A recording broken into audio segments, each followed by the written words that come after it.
You are listening to Making It, the path to beauty industry greatness with Canvas Me, where we go behind the scenes to explore the human side of beauty professionals, learn how they found balance in their lives, overcame obstacles, and created communities that transcend the ordinary. Hosted by Canvas Me co-founders Jen and Matt Martinelli alongside Canvas Me directors April and Megan, Making It is your guide to navigating the ever-evolving world of beauty. Welcome to Making It, the path to beauty industry greatness. Today, Matt and I met with Phillip Rosado. Over the past 30 years, Phillip has built significant recognition in the beauty space.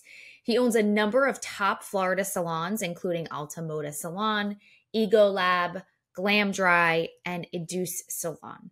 Phillip is also the author of a book called The Reset for the Beauty Industry. He's a L'Oreal professional educator. He travels the U.S. sharing his discipline fundamentals and teaching his Reset program. Tune in as we discuss the importance of mental health and the concept of the reset room in his salon. It's a space where employees can take a break and reset their energy.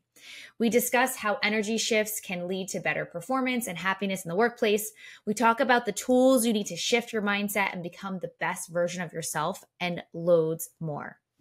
Well, we are here today with Phillip Rosado. Welcome to the podcast, Phillip. Thank you so much for being here. Yes, thank you guys for having me.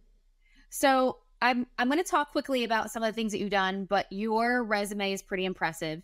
So you're the owner of top Florida salons, including Glam Dry, Ego Lab, Atlanta Moda Salon. You're an educator for L'Oreal Professional. Mm-hmm.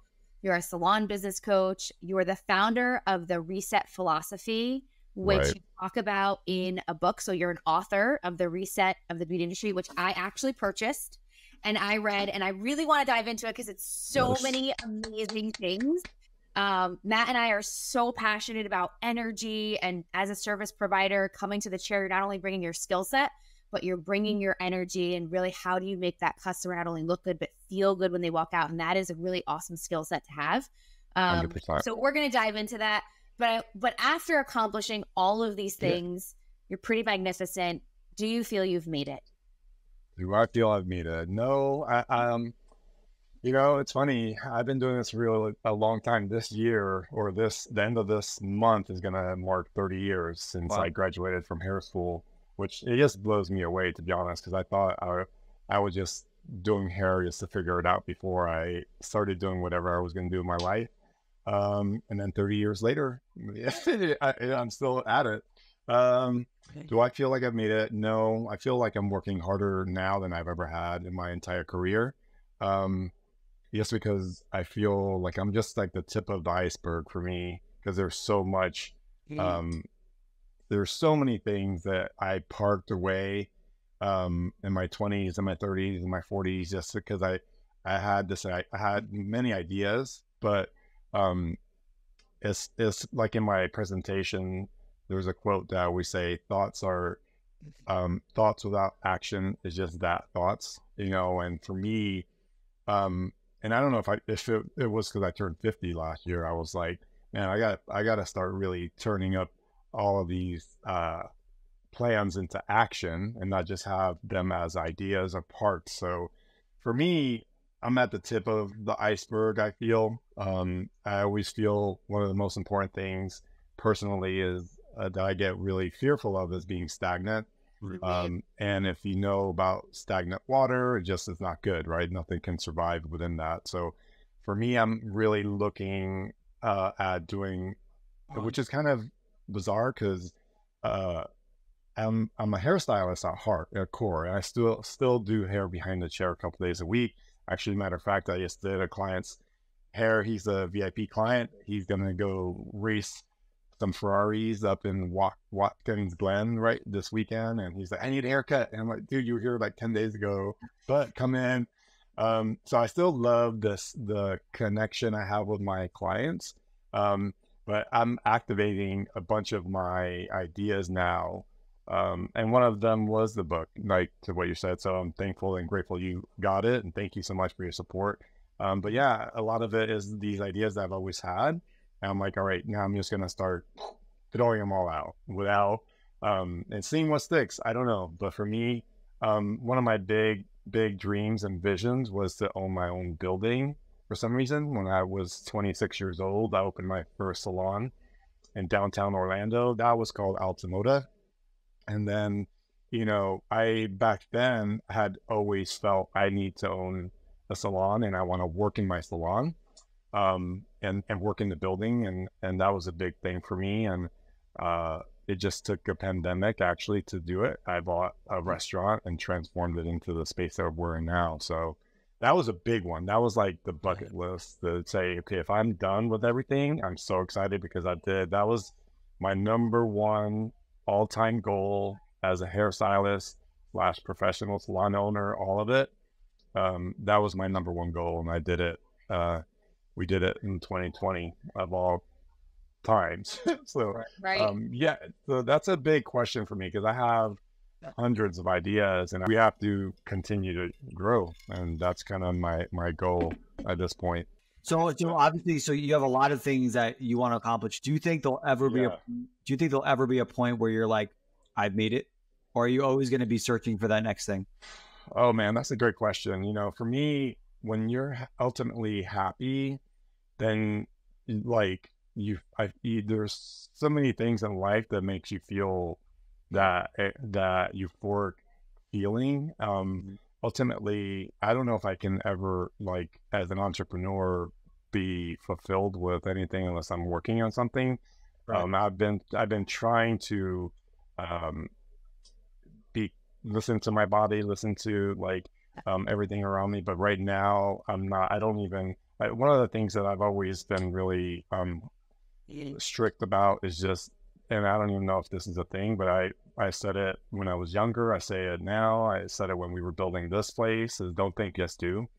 And I would just continue to just do. And then one day, I looked up. And I'm like, oh my gosh, we made it. If I feel accomplished, but I also feel like, I don't know if you're into basketball or sports at all, but I feel like if you win a game within a series, you get that excited. Like I'm happy that I won, but there's a series to win. But if I win that series, there's still the championship to win. So even if I win, like if you look at the Celtics, their demeanor, and I knew that they were going to win the whole thing. I just saw their mindset. They were so locked in.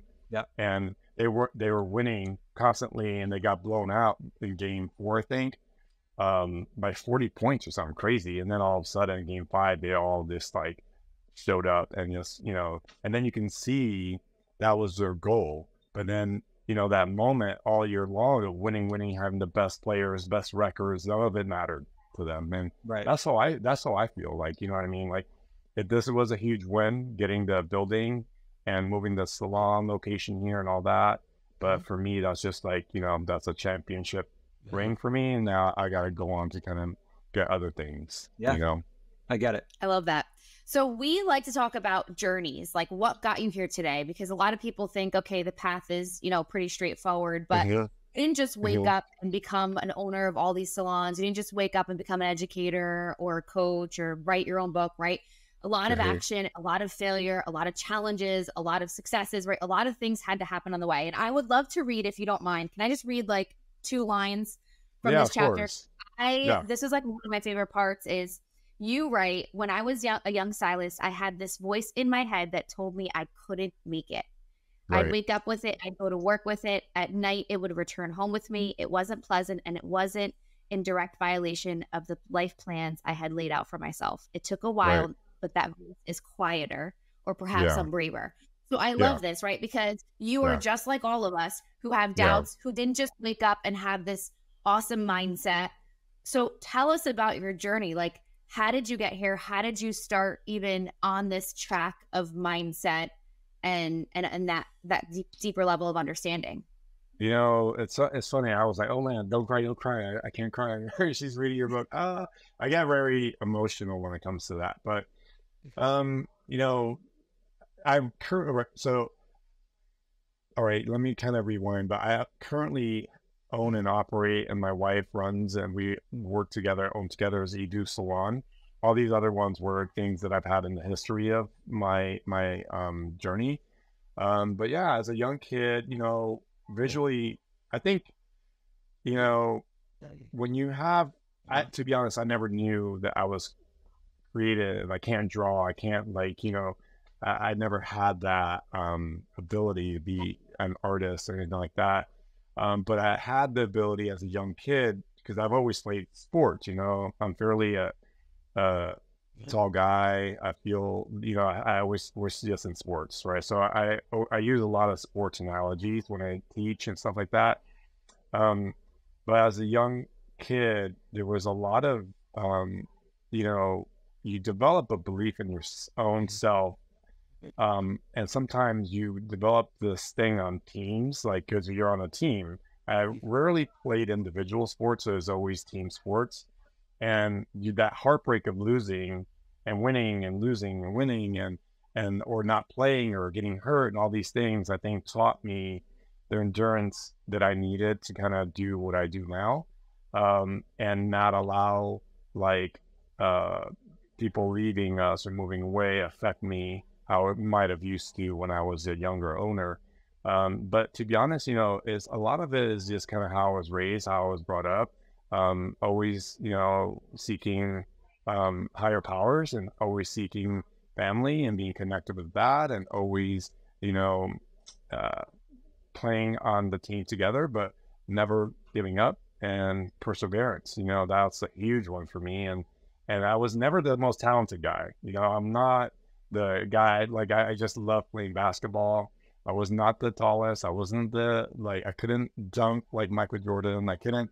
But however, I showed up every day, and I was there, early, and I was there late, and I worked hard, and over time I got better, and then I just took that same mindset and just converted it into my career as a hairstylist.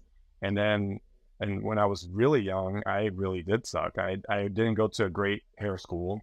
I didn't really learn a lot, but the only thing I got to do was, study it and kind of, go in that manner of okay, I know if I work on one thing over and over and over and over again, eventually I'm going to get good at it. So I just did basically one haircut. And at the time in the 90s was the Rachel haircut that was popping. Yes. And I just figured it out. And I just did it over and over and over again. And everybody got the same haircut. So once I figured, wow, they like it. And then I started getting better at adjusting it to length and stuff like that. But a lot of it's just not giving up and perseverance, that you either have it or you don't. I think nowadays it's really difficult to have that endurance factor. And I saw something earlier today that they're starting to ban schools like in LA or something. That's the newest thing. Certain states are going to start banning cell phones in schools. Mm-hmm. And I think there's a lot of different things that are coming up, especially when it comes to mental health and connection and learning how to have conversations and all that. I think there's something to that. Because I grew up in the 70s, 80s, so it was latchkey kids, both of my parents worked. I lived in upstate New York, Beacon, New York, and that was really, rode my bike everywhere. And it was just one of those things that, and it's just very different now. But for me, I just never gave up. I knew that perseverance, as long as physically I'm okay, because now I always say that I'm like a Honda or a Toyota. I have 5 million miles on my back, on my feet. So I don't know how Sam Villa does it, because he's crushing it. I just saw him at the Naha Wars, and I'm like, man, that dude has a lot of energy. How the hell does he do that? So it's so funny. I was going to bring him up too, because I think it's so interesting that you have a sports background, and so did Sam, and then so did Jenny Strebe. It's not the first really. And so we see, and I'm not saying it's a requirement, right? There's many amazing people, but I think there's a level of understanding failure and dealing with failure and understanding yourself where it allows you to persevere and get through, because we know that 90% of everything that we do is mindset, right? Especially as entrepreneurs. It's not about it's about getting through those really difficult times that you're going to have. And we'll talk about it. But I think it's so interesting that you were a big athlete, because I do think it plays a role later in life as you're going through the tough moments and the tough times. So I think it's pretty cool. Yeah, that's fascinating. I didn't know that. I think I did see that Sam did that. I think he was volleyball, right? Yep. Yes. And Jenny, I think Jenny would have been in volleyball as well. I think she might have been Well, yes. But I can't remember, but yeah. Yeah, it's funny, but I think there's something to that. But I think it's just the practice thing, like learning. You can get better at something depends how bad you want it, and if you're disciplined to practice over and over again. You know what I mean? Well, and I love that you said that it didn't come naturally to you, because I think a lot of people struggle with that, right? Like, and I have two very different kids. I have one kid that everything comes really easy, and he thinks, oh, I don't have to really put the work in because it's so easy and I can get up tomorrow, still be great. Well, at one point, somebody's going to pass you up because you don't know what it takes to really put the hard work in every day, right? Right. Yeah. So the people that I think are the underdog end up really kind of surpassing everybody, because you understand from day one, it's a grind. And if you have that grind mentality and you can put the work in and you have that discipline, you eventually rise to the top. And so I think that that's so important. So if anybody's listening that's like, oh, like it doesn't come easy to me. Well, it doesn't come easy to anybody. No. It's really just a matter of putting in the reps, like getting the reps, getting the work in. Yeah, we talked to Ben Brown last week on our podcast, and nice. The amount of effort and the amount of work that he puts into his videos every single week, it's amazing. And we were talking about, like, there's so many people that are capable. There's so many amazing, talented stylists in the country, in the world, right, in our industry. And it's just a matter of, like, how bad do you want it? How bad do you want to continue to grow? And how bad do you want to achieve your goals? And we're all capable. Yeah. It's just a matter of, again, how bad do you want it to be? Yeah. Ben Brown, we're hosting his class here in Orlando. Oh, really? He's pretty awesome. the end of July. So I'm excited. I've never met him. We go back and forth a lot on social media, so we're excited to have him here. I think we're launching his podcast this week. I think it is this week. Yeah, but yeah, he is awesome. Super good energy. You guys are gonna vibe, especially with your focus on that energy and mindset piece. It's gonna be amazing. That's so cool. So I want to talk a little bit about, you're a salon owner. You actually own multiple salons. You just told me that you were in your reset room. So I want to dive more into your book, but talk to me about being a salon owner and what that means from a mindset perspective, why you've built that reset room, what happens in the reset room. So if you can just tell me a little bit about that. Well, that's great. Thank you for asking. I think the reset for me is not just a passionate project that I originally started. It's really a lifestyle. I am consistently looking at as all salon owners do, or entrepreneurs do, you're always looking for tips and tricks and how you can kind of evolve and get better, get your team better, get them. For me, it's all about, man, if I can get everybody happy, have a nice space where they can kind of reset and just chill for a second, that's not in the break room, not in the closet, not in their car, so when we were designing this, we had this little area that's probably maybe 5 by 12, it's small. It's like a unique space. Our office is right behind this wall here, but we close this off. The girls come in here in between clients, or when they need to. Right when I got here today, one of our girls who's pregnant, she was here just resting. We use that as, if they want to do nursing, we use it for meetings, we use it for podcasting, but it's known as a reset room because really, it's really important for us in our culture to understand what the reset is. And I teach it annually here for my team, and then I open it up to other people to come join free of charge. And then obviously I teach it ongoing during the year. And it's been one of the things that, I live and breathe it. Is what it is. It's nothing that's fake. It's within us. It's within our culture. So it's really important to have and we're really fortunate to have the space, right? Because in salon, space is a huge income earner. And so this could totally be like a salon suite, because I can be here, my station could be over there. You know what I mean? It's that size, but it was that important to us to have something where people can go and just take 5 minutes, just chill. And usually when the lights are off, it's really nice. We have little candles and a low lighting, so it's really also helps with when you're like an adult learning capacity, you need different lighting to kind of create different energy within your system, and that also plays a big part too. So it kind of really does, and that's the intention of the things that we didn't know that we're discovering now. Like I didn't build that because I knew that, I didn't know that. But it's one of those things that it kind of happened. I think that was one of our, it's our core belief. That's what educe means. It means, it's the Latin root word for education. So it means to evolve, develop, or bring out. And once I heard that at a personal development thing that I had went to, I was like, man, that's amazing. I need to call the new salon educe. This is that's the name, because I believe in education so much. And I think this is one way of how we can also be a little bit different, right? Because there's a lot of great salons in everybody's area. And how can we be a little bit different, that we have something a little bit different that other salons might not? So there was that strategy as well. But it's really important, you know, because we use it for, it's a multifunctional room. Primary use is for a reset.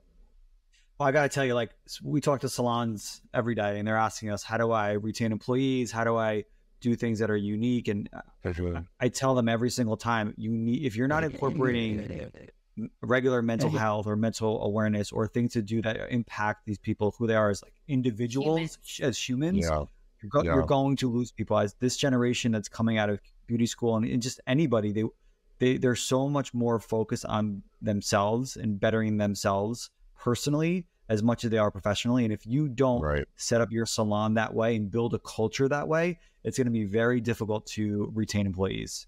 And I think it's brilliant that you're incorporating 100%.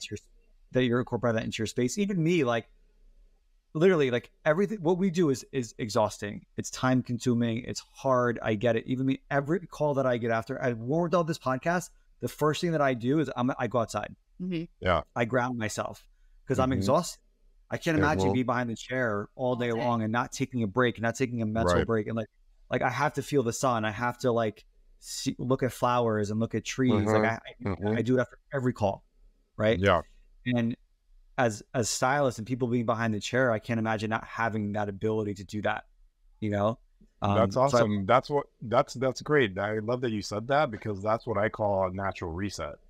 And a lot of us don't necessarily know what our resets are. So you know that that's one of your resets. You're doing it on a consistent basis, which is fantastic. You know, one of the things I always start off with when I teach my reset programs is like, how many of us have ever sat in their driveway in your car for like 5-10 minutes with no music, just sitting in the driveway, nothing going on, you're just kind of decompressing the day or digesting the day or whatever happened, and then everybody's like, to all the hands go up. And for me, I'm like, that's a reset. But what it is, we don't know what we're resetting or how deep a reset we need. So that's where I started like playing with these different ideas. And it's like, okay, let's imagine like with you guys, what was your wedding song? Do you remember your first wedding, your dance? Yes, it was your first dance song. Well, I forget what the name of it is. It was that winter song. I don't think we went with the winter song because it was kind of sad. I think we kept it. Oh my gosh! Did you have a dance? Like, did you have a first dance? Did you have a first dance song? Yeah. Yes, I can't. We can't think of what it was. Okay, so for your homework, this is what I want you all to do. It doesn't have to be right. You can do whenever you're ready.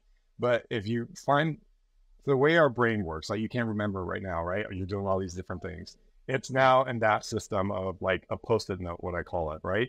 So all day long, there's different, it kind of goes up and down. Like if our kids break their arm, that goes to the front, doctor, right? Everything else starts going until things start getting taken care of. And that's why randomly later, you're going to remember the song, right? Yeah. So what I make people do is remember, like looking at each other, that like 1 second, 2 seconds, you both smiled. You remember the moment, but you just don't remember the song.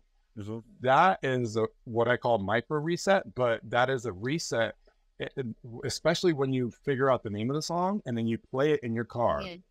And then what happens is you're kind of eliminating the day and you're resetting, you're remembering what's important to us, which is who's at home, our family, whoever's in there. And you're able to kind of like get into that happy zone. So when you go in, it's a different experience than prior to not creating a special moment like that. Does that make sense? That's essentially now it becomes like a true reset, because you created an action and you attach the meaning. And once you attach those two things, boom, that's the reset. And that's why I call it the reset, because everybody knows that what it is to begin again, to start new, to start fresh, to start over. You know what I mean? So that is why I created the and called it that. And I love it. And Matt, you brought this up, and it's funny because it's in your book, Phillip, is you talk about like some people let that negative energy, right? Because we meet with customers all day long. Yes. We let that negative energy build up and they end up quitting their jobs, and they believe that the problem was their working environment and it wasn't themselves. What they're failing to realize is if they just had the tools, so even as salon owners, if we just give them the tools of a reset, of the mindset skills to help them understand better what's happening, or have that level of awareness, like, okay, this is happening because of this, this, and that, and I can reset and eliminate this and start over. We always have that choice to start over and start new. If we give them those tools, well, they must perform better. And I'm sure you're experiencing this, that you're retaining your employees, and not only that, they're performing better, right? Because when you're mentally clear and you're mentally resetting all day, you can really show up in a way that other people can't. Yep. Yes, 100%. And we're human, right? We're all human. We're going to have low energy days, and then mid energy days, and then we're going to have bad days, and we're going to have, certain things, deaths in our family, and certain things, or breakups. So, we all will kind of have those highs and lows, but it's about creating a nice, what I say, harmony zone for yourself. So when you go to your workspace, there's no extra bearing weight that's kind of crushing you even more. Does that make sense? Yes. And that's what's important to me. And to be honest, we don't say we're like the perfect salon owners. We're always trying to do whatever we can as independent salon owners, and figure out the best practices that we can do. So we have people like move away and kind of go into suites and go, because we're traditional salon, we're commission based, we're a big team, we're about 40 plus.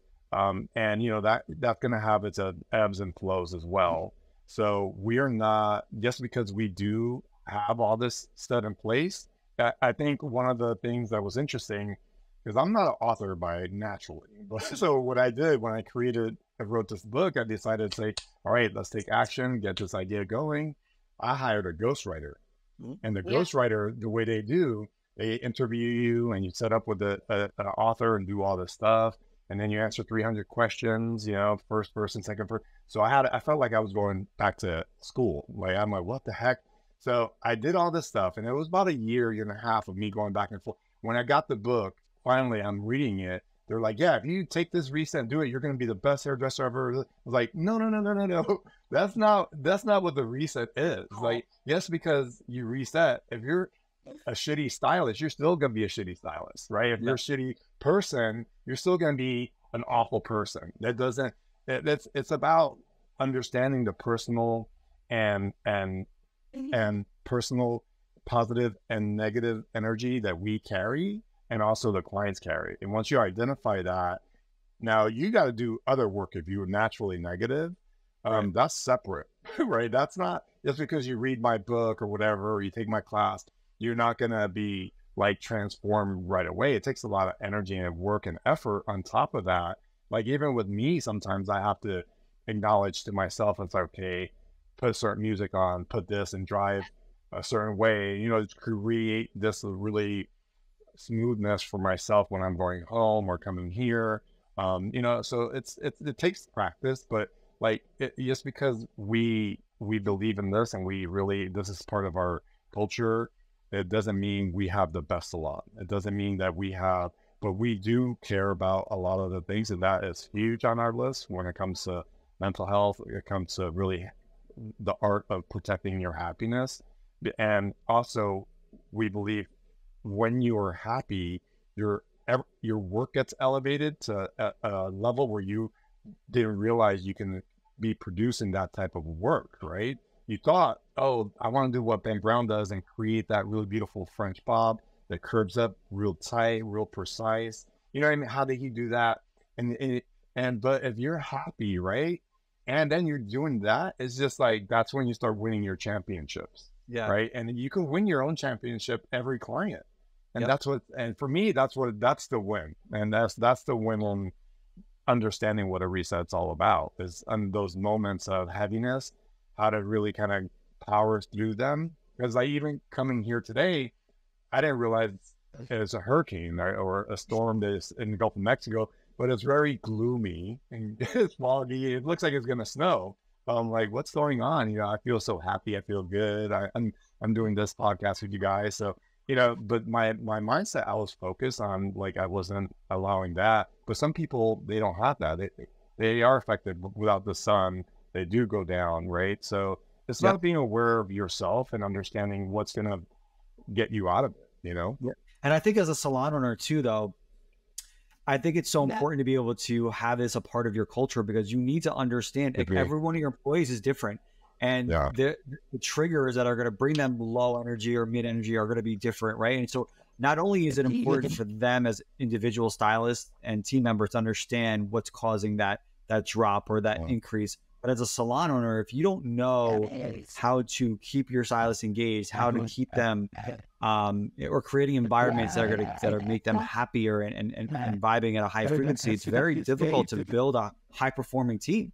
Correct. Right. Yeah. So it works both ways as a salon owner, I think. And I love that you're saying it's not about perfection. It's about becoming the best version of who you are today. Right. And I think that's so important, because most of us in my childhood, nobody taught me the tools or the skills or how to shift your mindset, or if you're really frustrated with this, do that, it'll help, right? Like, nobody taught me that. So I think as an employer, especially in a service-based industry, providing those tools for people who probably have never been exposed to that level of mindset shift, once they start experiencing this, if they just try one or two or three things that you're teaching them to do, it's a life changer. It's not just 100%. I'm the best version of me at work. It's I'm the best version of me when I go home. When my client sits in my chair and they're having a bad day, I have the tools to now give to the client. Like, hey, I understand how it might feel that way, but this is what I do when I'm feeling down or I'm feeling depressed or I feel like I can't control things. This is one of the tools I use. They taught me this here, right? And it just becomes full circle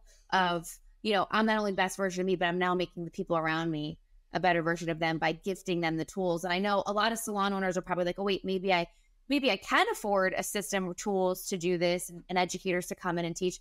And then you have some salon owners that are maybe like, wow, I can't invest in another thing. Well, one of the things I did, actually, I was 15 years, I worked as a director of marketing and education for a company before Canvas Me.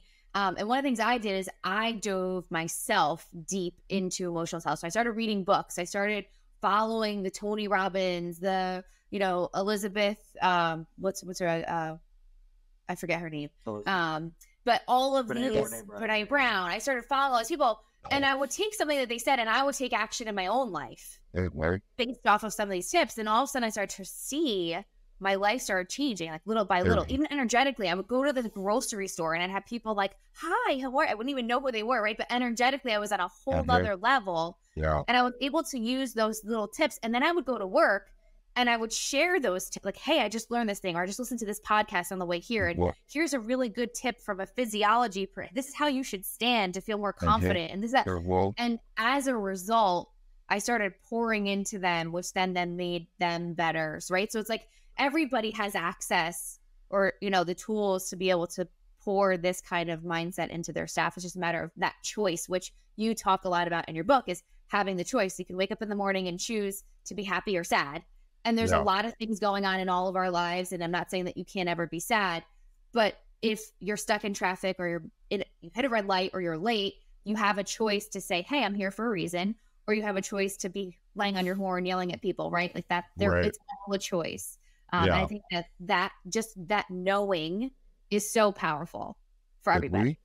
100%. And we're not designed to be happy. We're designed to survive, right? Like caveman style, like I'm hungry, I need to go find food. We're not designed to be like, oh my God, I feel so great today. You know, it doesn't. So a lot of people get confused because they think, you know, oh, you're just taking happy pills or whatever. It's not necessarily about that. It's about understanding yourself and being honest to yourself and understanding, okay, what does make yourself, what, like everything you just said is 100% right. You know, that you can kind of put that in a bottle of some or a protein shake, and you know, but that's all, you know, that's huge. And I wish that's, you know, I felt like the Lone Ranger for the longest time because I developed this 8 years ago. And I know that L'Oreal, their big initiative this past year with the Head Up is also Yes. big around mental health and all that, which I'm grateful for, because I think now people are understanding how impacted the hairdressers are getting, or estheticians, or massage therapists, or the front desk, or our management team. You know, there's a lot of things that happen into the salon in our space. So I think now more than ever is an amazing time to be a hairstylist / salon owner, just because of it. I know that there's always going to be challenges, but that's how it is as a owner of a salon.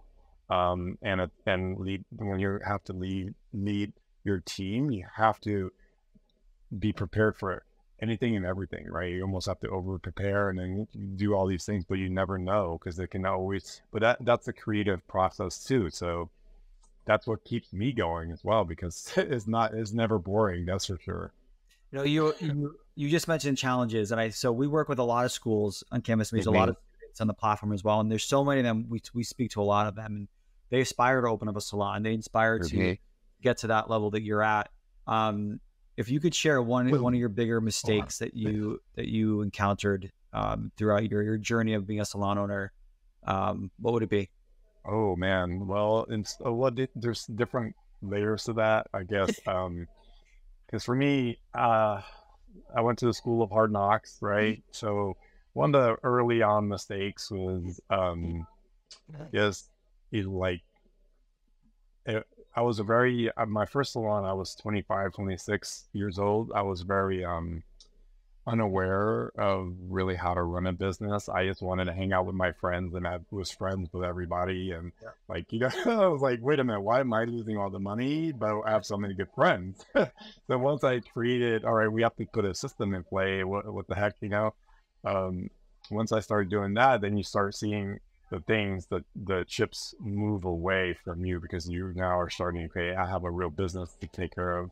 I can't just, you know, hang out with my friends all day and then party all night and then redo it the next day. So I think early on in my career, one of the probably things that I probably should have done different was just not hang out with my team. Yeah, you know, but back in those days, we were like rock stars. You know what I mean? It was I was a young stylist. I had acquired a good, strong base in my mid-20s. I was with the Backstreet Boys. I created their album covers. I created the video. I was with them early on when they were just launching. I was just launching. So I had that, like, I was around all the boy bands that filtered through Orlando. And I had that, like, hey man, I'm a rock star just as much as these guys. You know, I was always confident, but I didn't have the experience to kind of give me where I was wanting to go. But I did have the patience, and that I think was the missing ingredient. Yeah, but I think for any like young professional that's looking to, I think having, to your point, having boundaries early and often is critical. Yes. I think having that balance, being a friend and a boss is important as well too. So, but I think those boundaries are so important for young salon owners. And it's hard. It's hard because I don't think, to be honest, like, I don't want to bash schools. I don't like doing that.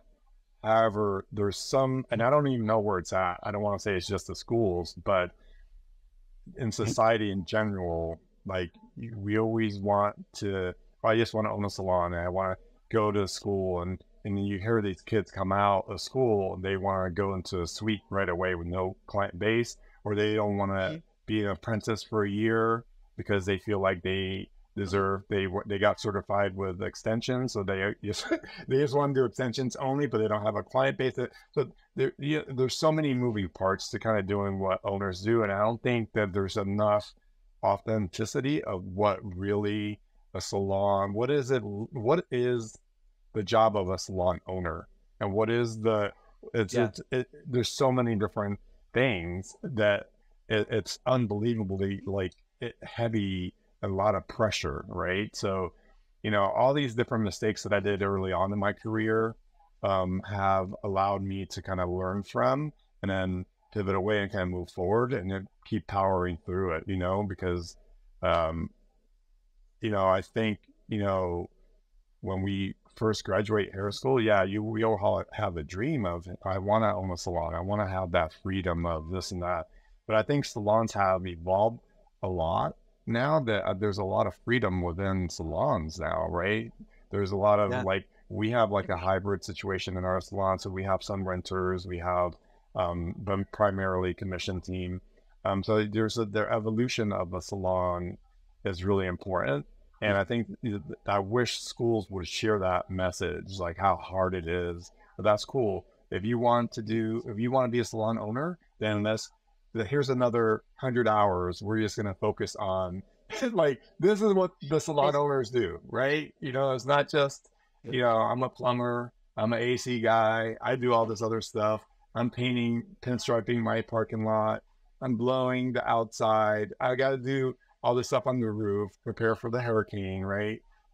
Nobody would have told you that. But if we go down the list of the 1,000 things that we got to do before we even do our first guest, that would drop significantly. You know what I mean? Because it's the reality, and nobody speaks to that. They always look at me. I'm flying private with Backstreet Boys.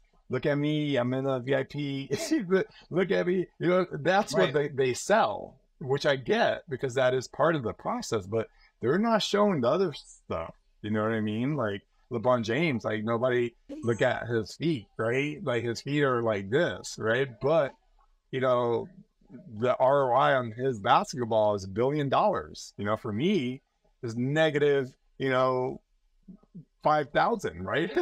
So it depends on what you make of it. But I think in schools, I wish they would shed more light on really true salon ownership and what it takes. You know what I mean? So, yeah, well, that's the goal with Canvas Me too, is to help. I love that. As we continue, it's to grow the platform, is to really help career path and say, like, is your goal to be a salon owner? Is your goal to be a suite renter? Is your goal to be the best mom or dad you could be? Like, how do we help you get there? Right? What are the things that you need to be doing as soon as you graduate? What is financial courses? Is it business leadership? Is it managing? Is it marketing? Like, to become a salon owner, there should be a path, right? Of knowledge and understanding and apprenticeships, right? And shadowing, where like, if this is truly something you want to do, it's going to take time, but we're going to help you really get there and do a really good job, right? And so that's the point. You want to become an educator, a brand ambassador, right? These are the steps. These are the people you need to shadow. These are the people you need to understand and work with. And so, because there isn't enough of that, right? There really has never been, for the beauty industry forever, it's been just trial and error, right? So I think it's something we need to professionalize a little bit more, but people like you, I think, need to be out in front of these young professionals more and more. And so hopefully we can help you do that. Yeah. I mean, I think my sister, I told the story in a previous podcast, my sister just graduated cosmetology school about a year ago. When she went in, she was gung-ho. I'm going to own my own space. I'm going to write the same story. And it's funny because she created her Canvas Me portfolio. She applied for a mentorship, got a mentorship under somebody pretty significant, like an educator, and then completely changed her ideas of what she wanted to do after school. And that's just because she got exposure to things before she graduated, right? It's like the idea is there, but once you start to kind of do things and get exposed to things, that's what our passion is, really exposing everybody, because you never know, right? Like your path changes based on what you experience. And so exposing them before they graduate just helps them make more sense of, where am I going? What am I doing? Yeah. Like we do mentorships with students, and they go and they're usually shadowing a stylist. We should have them shadow the salon. Definitely. Yeah, I mean, that would definitely be magic, because I think that's how it helps, sustain professionalism to the highest level, because I'm in Orlando, Florida, right? So we're a Florida beach-minded state, but I always had a different philosophy on, because I trained in New York, I trained in LA and outside of the country, and I always knew that the standard is higher. We have to do better. And it doesn't matter, like, we live in Florida and it's hot outside, you can't come to work in flip-flops and a bikini. Like, you got to be tight. You got to look awesome. You can't, and that, I would say, was also a hard thing for me early on in my career to be like, hey, you got to be a little bit, more professional, but I didn't know how to say it. When I was younger, I couldn't figure that out. I just was like, oh, they're cool, we're good, but it's not about that. So the stand. Well, I have the same trouble as you. So I don't like confrontation. Like I'm not good. And so I shy away from difficult conversations. Something even that simple as like dress code or like could be a difficult conversation for most. And that's something else that you're never taught. Like, how do you have those types of conversations? Like, she's good with that. Like she's good with not even having confrontation, but just like setting expectations and being really upfront with what she's looking for. I am not that way because I don't like difficult conversations. So like there's so many little things that you just don't know about. What you don't know, you don't know. But I find that very interesting as well too, because you need to be able to have those types of conversations. Yeah. I mean, for somebody listening right now, how would you address? I think I've heard this multiple times for salon owners. It's like dress code or understanding how to come to work. And for me, all I do is like, how can I be empathetic right now? Like, how can I come from a place of love and empathy? And like, what's the end result? I'm going to start there, right? So how do we coach salon owners or, leadership teams of how do you have those type of conversations? I always say is be honest. Like honesty always wins, right? If you're having a difficult scenario, a difficult, heavy conversation, most of the time it's just a very quick 1-2 minute conversation that leading up to it is like weeks and weeks of all this pressure that you created, all these stories in your head that really don't mean none of it. If you just had that quick little 1 minute, hey, I have to tell you this, blah, blah, blah, blah, blah, blah. And then maybe we can kind of develop a time where we can meet and, create your own system for your culture, because everybody has their own perspective. I always like to share what we do here because it's what we do. And it's our truth, right? When I don't want to go to another salon and say, hey, you're doing this wrong, you got to do this. I don't necessarily like that. I always kind of lead into kind of our experiences and what we've done. And since sometimes when I'm behind the chair, certain things happen, I'm very quick on like the whole minute manager thing, vertically meeting with people really quick. They don't even know I'm in a meeting with them. Like, cause you say meeting, they get freaked out.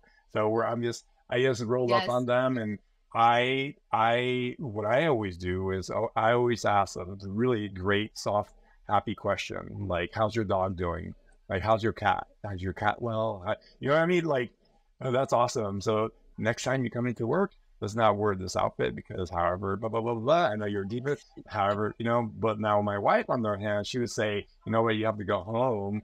She's very black and white. I'm 50,000 shades of gray all day. So I won't say I'm probably similar to you. I don't like a lot of that type of, but I have developed a really nice skill set of just creating. It's just this conversation. Say, listen, this is how this is affecting the team or the space or the clients, however it is. And then, but I always go a softball question first, very soft, light and fluffy, and then it always ends in a positive effect, and then kind of like sandwiching it, right? So that's kind of how we do it.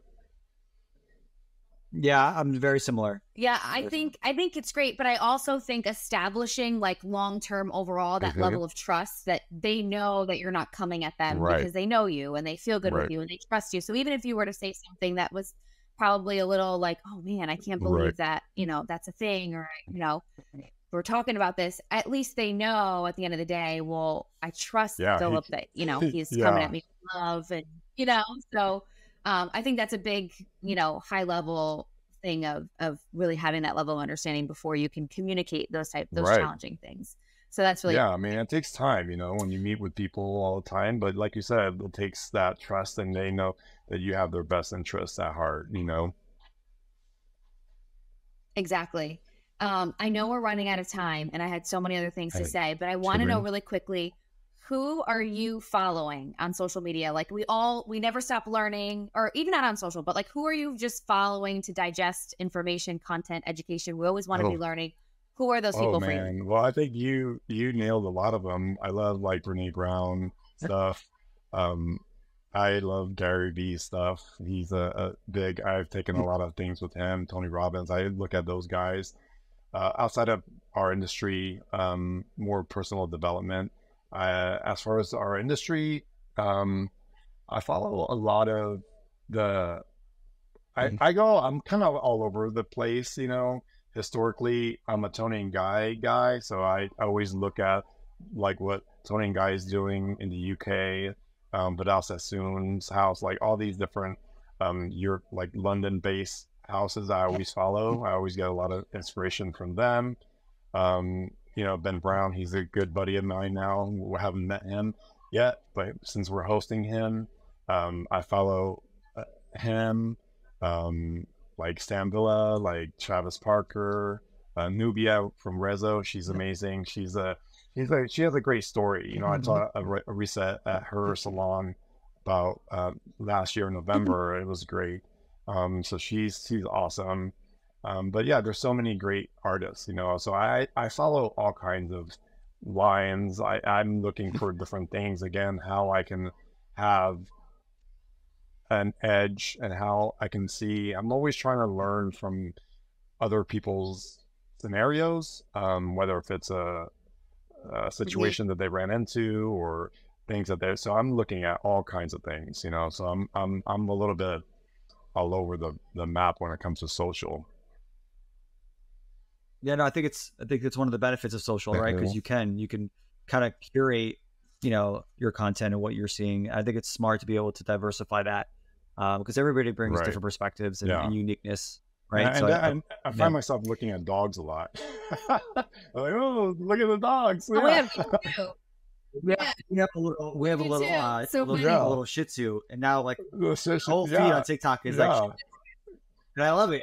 I send Jen puppies every day. Yeah, I send you all the time. I have Dobermans, and they're so goofy, you know. So it's funny. So I get a lot of them on my feed. But again, that always plays into how it keeps me happy, right? So I'm always looking at that, and then I'll search salon stuff. So I have a lot of interesting things on my feed, but it's just all directed to how can I protect my happiness, you know, at the end of the day. Yep. I love that you said that too, because like it's all about the detox of negative emotions, negative things, and then negative people that are in your feed taking up space and getting you down. So you have enough of that in person that you have to deal with. It's like, you know, let's make our feed really happy so that we can be the best version of us. So if we all wanted to start a reset today, like we're listening to this, I'm pumped, I'm so excited, I want to start this mental like mindset stuff. What are some like two things I can do right now? One or two things that I can do today to start that mental reset? Oh man, that's a great question. I think like the whole parking your car in your driveway situation, you know, I think remembering that it's okay to take a minute for yourself, right? Like Matt, like what you said earlier about just going outside and just kind of looking at the trees and looking at our beautiful like environment that's around, because you can find beauty in anything, right? So, and it's all about what your eye is accepting and making beautiful, right? So I think that's really important. That can happen anywhere at any moment.